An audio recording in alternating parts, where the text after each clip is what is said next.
I guess the Brock Purdy mania could reach a new height if he takes care of the Seattle Seahawks tonight. Do you think the 49ers can win the Super Bowl with Brock Purdy, Bomani? No, I am not in a position, as hard as I am on Jimmy Garoppolo, to just be like, yeah, we'll pull a dude in off the street. He'll be better than you. Because I think Jimmy Garoppolo is the ceiling that would stop them from being able to win a Super Bowl. Now, Purdy could wind up changing my mind as we go through this. I mean, that part is entirely possible. What I think is really interesting about this is if Brock Purdy can operate this offense at the level that, is enough for them to win, it really does, again, make us go back and say, why did you trade so much for Trey Lance?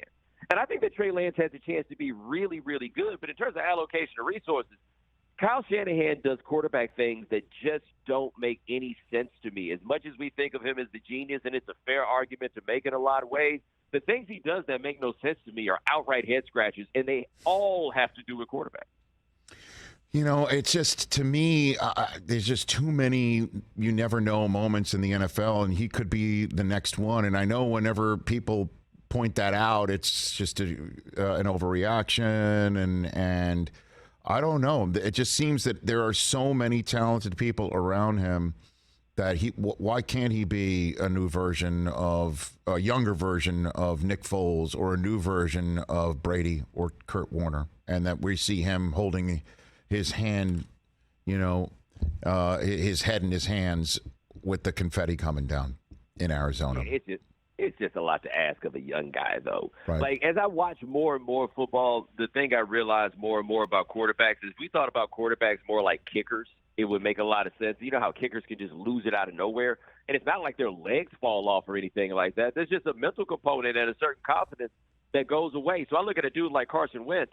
You're not going to tell me that Carson Wentz just got terrible. I just think Carson Wentz's head isn't in the right place to still get it done. Like, when you look at Mitchell Trubisky, and I know, look, he ain't never been great necessarily, but you go look at him in his second year versus this year, there's no logical argument for why it is that he would have gotten worse in that time period. The argument is probably more about where he is in his head and all of those things. And so a young guy who's never been anywhere on this level, that was what was amazing about the young Tom Brady. It wasn't that he was that good. I think he threw for 145 yards in that first Super Bowl they won. But he didn't scare when it came down to win it. And so if Purdy doesn't scare, maybe you can get it done. But, man, that's just a lot to ask of anybody that young in that situation. Catch the Rich Eisen Show every single day on the Roku channel, 12 to 3 Eastern, for free.